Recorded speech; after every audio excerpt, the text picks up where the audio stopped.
WB home tutor চ্যানেলে তোমাদের স্বাগতম। আজ আমি তোমাদের দশম শ্রেণীর কোষে থেকে 5.1 অর্থাৎ অনুপাত ও সমানুপাতের অঙ্কগুলি খুব সহজেই বোঝানোর চেষ্টা করব। তো ভিডিওটি স্কিপ না করে শেষ পর্যন্ত দেখতে থাকো। আশা করি অনুপাত ও সমানুপাত সম্পর্কে তোমাদের কোনো সমস্যা থাকবে না। তো প্রথমত আমাকে অনুপাত কি সেটা বুঝতে হবে। দেখো, A:B এটি একটি অনুপাত। তাহলে A:B এটি পুরোটিকেই আমরা একটি অনুপাত বলবো, যার প্রথম পদটিকে বলবো পূর্বপদ এবং শেষ পদটিকে বলবো কি পরপদ বা উত্তরপদ। এখন অনুপাত সম্পর্কে আরও একটু ধারণা থাকা দরকার। অনুপাত সমজাতীয় রাশির মধ্যে হয়। এর অর্থ কি? অনুপাত সমজাতীয় রাশির মধ্যে হয় এর অর্থ অনুপাত সবসময় দিনের সঙ্গে দিনের অনুপাত নির্ণয় করা যায়, মাসের সঙ্গে মাসের, টাকার সঙ্গে টাকা, পয়সার সঙ্গে পয়সা। কিন্তু দিন মাস একই সঙ্গে অনুপাত নির্ণয় করা সম্ভব হবে না, কারণ দিন ও মাস দুটি আলাদা রাশি, তাই অনুপাত নির্ণয় করা সম্ভব হবে না। টাকার সঙ্গে টাকা করা যাবে, কিন্তু টাকার সঙ্গে পয়সা দুটো আলাদা রাশি হলে তখন অনুপাত নির্ণয় করা সম্ভব হবে না। এখন তোমাকে বুঝতে হবে অনুপাতকে কয়েকটি শ্রেণীতে ভাগ করা যায়। দেখো, অনুপাতকে আমরা কি কি শ্রেণীতে ভাগ করছি। একটা কি গুরু অনুপাত, লঘু অনুপাত, ব্যস্ত অনুপাত, সামান্যপাত, মিশ্র অনুপাত। এখন প্রশ্ন, গুরু অনুপাত কাকে বলে? যে অনুপাতের পূর্বপদ বড়, উত্তরপদ ছোট, তাকে বলবো আমরা কি গুরু অনুপাত। তাহলে উদাহরণ কেমন হচ্ছে গুরু অনুপাতের? 5:2। দেখো, এর পূর্বপদ কত? 5, বড়, উত্তরপদ কত? 2, অর্থাৎ ছোট। তাহলে যে অনুপাতের পূর্বপদ বড়, উত্তরপদ ছোট, তাকে বলবো আমরা কি গুরু অনুপাত। আরও একটি উদাহরণ লেখা যেতে পারে 7:5। তাহলে দেখো, প্রথম পদ বড়, উত্তরপদ ছোট, তাই এটা একটি কি অনুপাত? গুরু অনুপাত। এখন প্রশ্ন, লঘু অনুপাত কাকে বলে? লঘু অনুপাত কি? ঠিক গুরু অনুপাতের উল্টো। যে অনুপাতের পূর্বপদ ছোট, উত্তরপদ বড়, তাকে বলবো আমরা কি লঘু অনুপাত। তাহলে লঘু অনুপাতের উদাহরণ কি হবে? 3:5। দেখো, পূর্বপদের মান কত? 3, অর্থাৎ ছোট, আর উত্তরপদ কত? 5, অর্থাৎ বড়। তাহলে এটি কি অনুপাত? লঘু অনুপাত। ব্যস্ত অনুপাত। ব্যস্ত অনুপাত মানে ঠিক পূর্বপদ উত্তরপদের জায়গা নেবে এবং উত্তরপদ পূর্বপদের জায়গা নেবে। দেখো, যদি আমাকে কোশ্চেন করে 7:9 এর ব্যস্ত অনুপাত কত? 7:9 এর ব্যস্ত অনুপাত হবে 9:7। ঠিক পূর্বপদ উত্তরপদের জায়গা নেবে আর উত্তরপদ পূর্বপদের জায়গা নেবে। ব্যস্ত মানে কি ঠিক উল্টো। এখন প্রশ্ন, সামান্যপাত কাকে বলে? সামান্যপাত যে অনুপাতের পূর্বপদ ও উত্তরপদের মান সমান। দেখো দেখো, যদি আমি লিখি 5:5, তাহলে এটি কি একটি সামান্যপাত। দেখো, এর পূর্বপদ কত? 5, আর উত্তরপদ কত? 5। তাহলে পূর্বপদ আর উত্তরপদের মান কি সমান, তাই এটি একটি কি সামান্যপাত। তাহলে সামান্যপাতের মান কিন্তু সবসময় কী হবে? 1:1। দেখো, 1:1 কেন? যদি আমি 5 দিয়ে কাটি তাহলে 5 1-কে 5 আর 5 1-কে 5, তাহলে সামান্যপাতের মান প্রতি ক্ষেত্রে কী হবে? 1:1। এখন পড়ে থাকছে কি মিশ্র অনুপাত। মিশ্র অনুপাত কাকে বলে? মিশ্র অনুপাত, দেখো, মিশ্র অনুপাত নির্ণয়ের সূত্র আমি আগের থেকে এখানে লিখে রেখেছি তোমাদের বোঝার সুবিধার জন্য। মিশ্র অনুপাত নির্ণয়ের সূত্র কি বলছে? পূর্বপদগুলির গুণফল ইস্টু উত্তর পদগুলির গুণফল। তাহলে দেখো, মিশ্র অনুপাত থেকে কোশ্চেন কেমন থাকবে তোমাদের? কোশ্চেন থাকলো 4:5 ও 3:2 এদের মিশ্র অনুপাত কত? এদের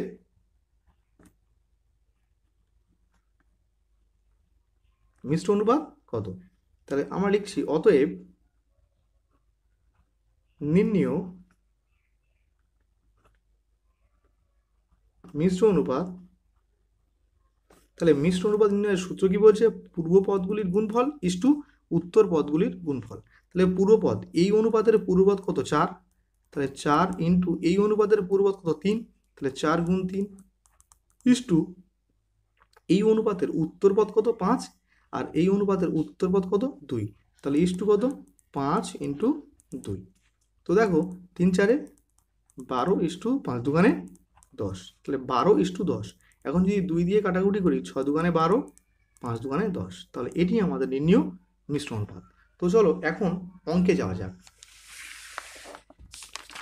দেখো, 5.1 কোষে দেখি 5.1 কি বলছে? নিচের রাশিগুলি অনুপাতে প্রকাশ করি ও অনুপাতগুলি সামান্যপাত, লঘু অনুপাত না গুরু অনুপাত তা লিখি। প্রথম অঙ্ক কি বলছে? দেখো, 4 মাস এবং 1 বছর 6 মাস। তাহলে দেখো, 4 মাস এটি মাসে আছে, আর 1 বছর 6 মাস এখানে কি হয়েছে? বছর আর মাস একই সঙ্গে আছে। আমি কিন্তু আগেই বলেছিলাম অনুপাত সবসময় সমজাতীয় রাশির মধ্যে হয়, অর্থাৎ 4 মাসকে যদি আমরা মাসে, এটা আমার মাসে আছে, আর 1 বছর 6 মাসকে আমরা যদি মাসে পরিণত করি, তাহলে এও মাস থাকছে আর এও মাসে পরিণত করবো, তাহলে মাসের সঙ্গে মাসের অনুপাত নির্ণয় করা সম্ভব হবে। তো দেখো করে আমি কি করছি, 1 এর 1, তাহলে 4 মাসকে মাস থাকলো, কিন্তু 1 বছর 6 মাসকে আমি কিসে নিয়ে যাব, মাসে নিয়ে যাব। তাহলে 1 বছর সমান সমান কত মাস, 12 মাস যোগ 6 মাস, তাহলে টোটাল কত হলো, 12 আর 6 18 মাস। তাহলে দেখো আগে ছিল 4 মাস, তাহলে 4 মাসের সঙ্গে 18 মাসের কি হবে, অনুপাত নির্ণয় করা সম্ভব হবে। অতএব নির্ণেয় অনুপাত কি হবে, 4:18। তাহলে দেখো 2 দিয়ে কাটি, তাহলে 2 দুগুণে 4, 9 দুগুণে 18। তাহলে দেখো এই অনুপাতটি গুরু অনুপাত, লঘু অনুপাত না সামান্যপাত। দেখো এই অনুপাতের পূর্বপদ কি, ছোট, আর উত্তরপদ বড়। তাহলে যে অনুপাতের পূর্বপদ ছোট হয় তাকে আমরা কি অনুপাত বলি, লঘু অনুপাত।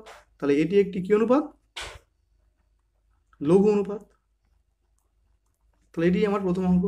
2 এর অঙ্ক কি বলছে দেখো, 2 এর অঙ্ক বলছে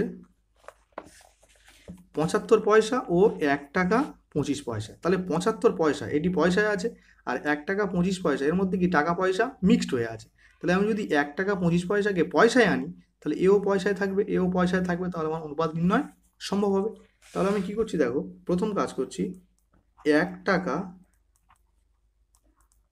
25 পয়সাকে আমি কিসে নিয়ে যাব, পয়সায়। আচ্ছা দেখো 1 টাকা সমান সমান কত পয়সা, 100 পয়সা, যোগ 25 পয়সা আগের থেকে ছিল, তাহলে 100 যোগ 25 কী হবে, 125 পয়সা। তাহলে এখন অনুপাত নির্ণয় সম্ভব হবে। তাহলে প্রথম ছিল কত, 75 ইস্টু কত, 125। যদি আমরা 5 দিয়ে কাটি, তাহলে 5 15 75, আর 5 25 125। আবার 5 দিয়ে কাটলে কী হবে, 5 3 15, 5 5 25। তাহলে দেখো অনুপাত আমার কি এসছে, 3:5। তাহলে এটি গুরু অনুপাত, লঘু অনুপাত না সামান্যপাত। দেখো অনুপাতের পূর্বপদ কি ছোট, আর উত্তরপদ বড়।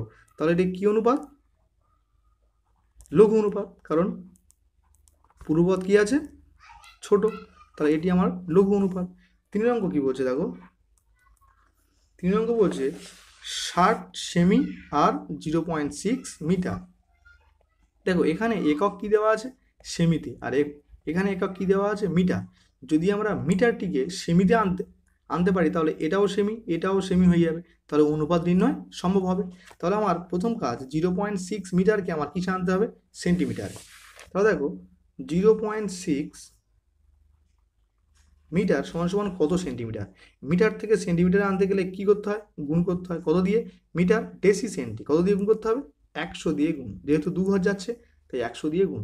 দেখো 6 100 600, 1 ঘর আগে পয়েন্ট বলে উত্তরেরও 1 ঘর আগে আমি পয়েন্ট দিলাম। তাহলে 60 সেমি। কেন 60 বললাম, দশমিকের পর শূন্যর কোনো দাম নেই, তাহলে উত্তর কি হলো, 60 সেমি। তাহলে এখন তো অনুপাত নির্ণয় করা সম্ভব হবে।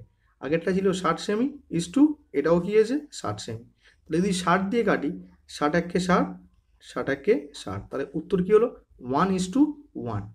তাহলে এর দেখো পূর্বপদ আর উত্তরপদের মান কি এসছে, সমান। তাহলে যেহেতু পূর্বপদ ও উত্তরপদের মান সমান, তাহলে এটি একটি কি, সামান্যপাত, সামান্যপাত। 4 অঙ্ক কি বলছে দেখো, 4 অঙ্ক বলছে 1.2 কিগ্রা এবং 60 গ্রাম। তাহলে এটা বলছে কিগ্রাতে আছে, এটা গ্রামে আছে। আমরা যদি কিগ্রাকে গ্রামে প্রকাশ করি, তাহলে এটাও গ্রাম হয়ে যাবে, এটাও গ্রাম হয়ে যাবে, অনুপাত নির্ণয় সম্ভব হবে। তাহলে আমার প্রথম কাজ, 1.2 কিগ্রাকে আমার কিসে নিতে হবে, গ্রামে। তাহলে কিগ্রা থেকে গ্রামে আনতে গেলে কি হয়, কিলো হেক্টো ডেকা গ্রাম, ক ঘর যাচ্ছে, 3 ঘর। তাহলে 1000 দিয়ে কি করতে হবে, গুণ। দেখো 12 1 12, আর কটা শূন্য, 3টে শূন্য। যেহেতু উত্তরের 1 ঘর আগে দশমিক হবে, কারণ কোশ্চেনের 1 ঘর আগে পয়েন্ট ছিল, তাই উত্তরেরও 1 ঘর আগে দশমিক হবে। দশমিকের পর শূন্যর কোনো দাম নেই, তাহলে এত কী হয়ে গেল এখন, গ্রাম। তাহলে এখন অনুপাত নির্ণয় সম্ভব হবে, কারণ 1.2 কিগ্রা তার মানে কত গ্রাম, 1200 গ্রাম ইস্টু, আর 60 গ্রাম দেওয়া ছিল। তাহলে দেখো যদি একটা করে শূন্য ক্যান্সেল করি, তাহলে এখানে কে পড়ে থাকছে, 120 ইস্টু 6। 6 দিয়ে কাটলে কী হবে, 6 দুগুণে 12 শূন্য, আর 6 1 6। তাহলে দেখো 20:1। তাহলে এটি একটি কী অনুপাত, যে অনুপাতের পূর্বপদ বড়, উত্তরপদ ছোট, তাকে আমরা কী অনুপাত বলবো, গুরু অনুপাত। তাহলে এটা একটা কী অনুপাত, গুরু অনুপাত। তো এখন 2-1, 2-1 কি বলছে দেখো, 2-1 বলছে পি কিগ্রা এবং কিউ গ্রামের অনুপাতটি লিখি। পি কিগ্রা আর কিউ গ্রাম, দেখো পির একক কি দেওয়া আছে এখানে, কিগ্রা, আর কিউর একক কি দেওয়া আছে, গ্রাম। কিগ্রা আর গ্রাম অনুপাত নির্ণয় কিন্তু সম্ভব হবে না, কিন্তু আমরা যদি পি কিগ্রাকে গ্রামে প্রকাশ করি তাহলে কি অনুপাত নির্ণয় সম্ভব হবে। তাহলে পি কিগ্রা সমান সমান কত গ্রাম সেটা আমাকে নির্ণয় করতে হবে। তাহলে প্রথম লিখছি আমি পি কিগ্রা সমান সমান পি ইন্টু, কিগ্রা থেকে গ্রামে নিতে গেলে কী করতে হয়, কিলো, হেক্টো ডেকা গ্রাম, ক ঘর, 3 ঘর, তাহলে 1000 দিয়ে কী করতে হবে, গুণ, তাহলে 1000 গুণ পি, 1000 পি। অতএব নির্ণীয় অনুপাত কি হবে, 1000 পি ইস টু কিউ। তো এটি আমার নির্ণীয় অনুপাত। 2-2 কি বলছে দেখো, এক্স দিন ও জেড মাসের মধ্যে অনুপাত নির্ণয় কখন সম্ভব হবে লিখি। এক্স দিন আর জেড মাস, দেখো একটা দিন আছে আর একটা মাস, যদি আমরা মাসকে দিনে প্রকাশ করি তাহলে আমরা কি হবে, এটাও দিন হয়ে যাবে, তাহলে অনুপাত নির্ণয় সম্ভব হবে। তাহলে এখানে কি লিখবো উত্তর, জেড মাসকে দিনে প্রকাশ করলে অনুপাত নির্ণয় সম্ভব হবে, সেটাকেই লিখতে হবে এখানে। তাহলে এখানে কি লিখতে হবে, জেড মাসকে দিনে পরিণত করলে অনুপাত নির্ণয় সম্ভব হবে। অনুপাত নির্ণয় সম্ভব হবে। তো এখন 2-3 কি বলছে দেখো, 2-3 বলছে একটি অনুপাত ও তার ব্যস্ত অনুপাতের মিশ্র অনুপাত কি ধরনের অনুপাত হবে লিখি। বলছে একটি অনুপাত ও তার ব্যস্ত অনুপাতের মিশ্র অনুপাত। তাহলে দেখো একটি অনুপাত ও তার ব্যস্ত অনুপাতের মিশ্র অনুপাত কি ধরনের অনুপাত হবে, উত্তর হবে কি সামান্যপাত হবে। উত্তর কি হবে,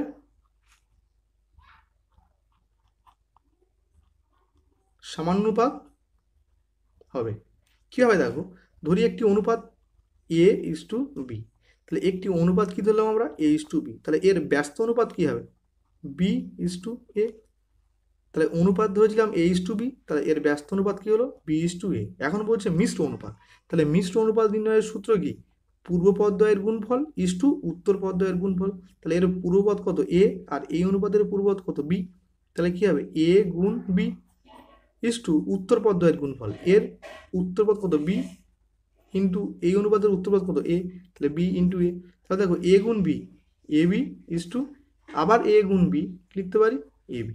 তাহলে দেখো এ বি দুপাত থেকেই ক্যান্সেল হয়ে যাবে, তাহলে কে পড়ে থাকছে 1:1, আর 1:1 অর্থাৎ কি পূর্বপদ উত্তরপদের মান সমান হলে এটি কি অনুপাত, সমানুপাত। তাহলে একটি অনুপাত এবং তার ব্যস্ত অনুপাতের মিশ্র অনুপাত সবসময় কি হবে, সমানুপাত। তো চলো 4 অঙ্কে যাওয়া যাক। 4 অঙ্ক কি বলছে দেখো, A by B is to C, comma B by C is to A, comma C by A is to B এর মিশ্র অনুপাত নির্ণয় করি। তারপর লিখছি A by B is to C, B by C is to A, আর C by A is to B, এদের মিশ্র অনুপাত কি হবে, তাহলে মিশ্র অনুপাত নির্ণয়ের সূত্র কি, পূর্ব পদদ্বয়ের গুণফল। তাহলে এই অনুপাতের পূর্বপদ কোনটা, এ বাই বি, এই অনুপাতের পূর্বপদ কোনটা, বি বাই সি, আর এই অনুপাতের পূর্বপদ কোনটা, সি বাই এ। তাহলে কি লিখতে হবে, পূর্ব পদদ্বয়ের গুণফল অর্থাৎ A by B into B by C into C by A. তাহলে পূর্ব পদদ্বয়ের গুণফল ইস টু উত্তর পদদ্বয়ের গুণফল, তাহলে এর উত্তরপদ কত সি ইন্টু এর উত্তরপদ কত এ ইন্টু এর উত্তরপদ কত বি। তাহলে দেখো এখন বি বি ক্যান্সেল হলো, সি সি ক্যান্সেল হলো, এ ক্যান্সেল হলো, তাহলে এখানে কে পড়ে থাকলো 1:2 এ গুণ বি গুণ সি, তাহলে কি হবে উত্তর এ বি সি। তাহলে এদের মিশ্র অনুপাত কত হলো 1:2 এ বি সি। 5 অঙ্ক কি বলছে দেখো, 5 অঙ্ক বলছে X square is to Y Z এবং কোন অনুপাতের মিশ্র অনুপাত X Y is to Z square. তাহলে বলছে X square is to Y Z এবং কোন অনুপাতের, তাহলে কোন অনুপাত সেটা আমাকে নির্ণয় করতে হবে।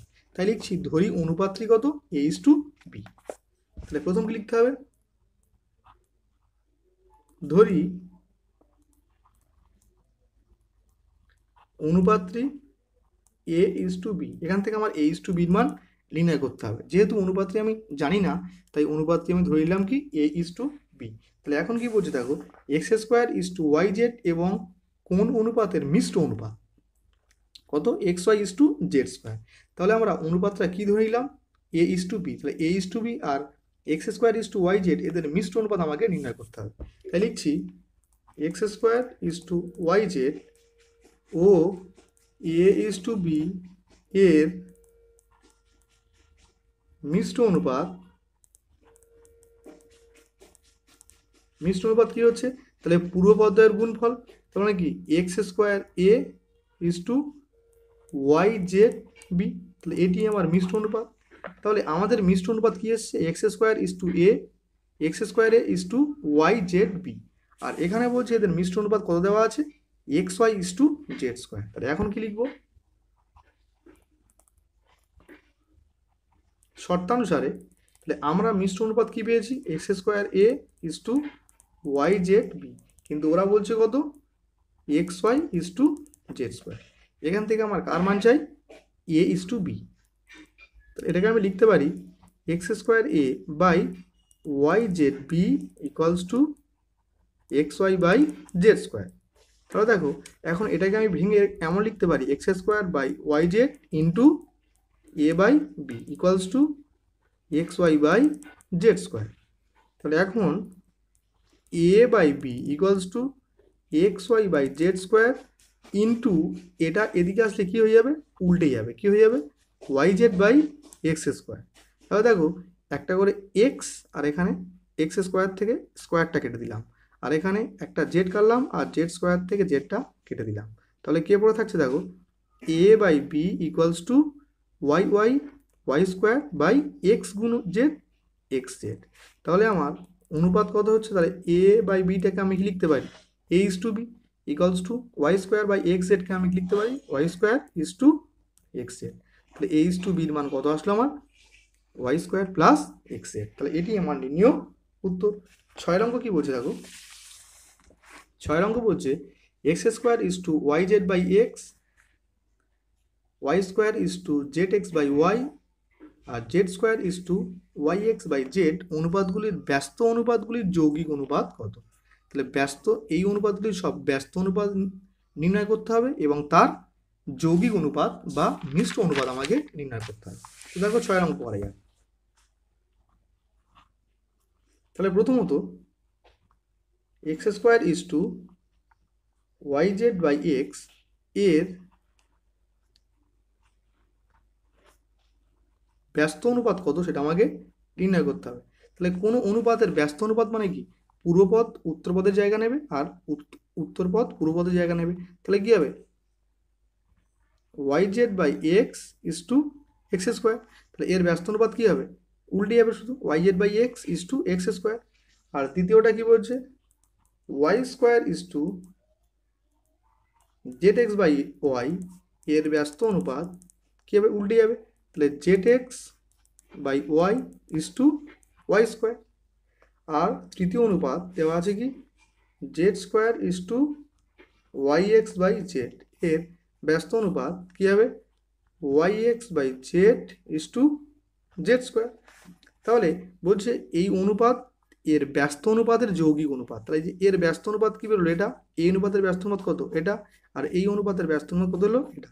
বলছে এদের তিনজনের কি বের করতে হবে যৌগিক অনুপাত। তাহলে লিখছি অতএব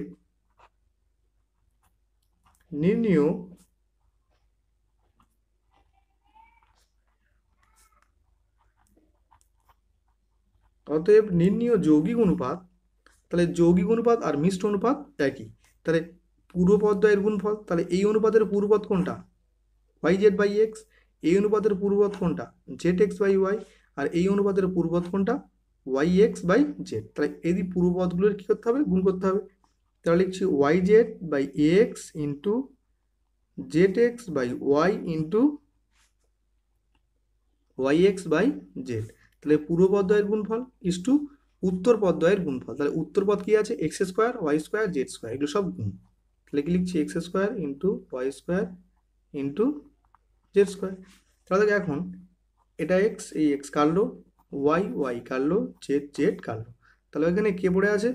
এক্স ওয়াই জেড। তাহলে X Y Z is to, এখানে কে পড়ে থাকছে?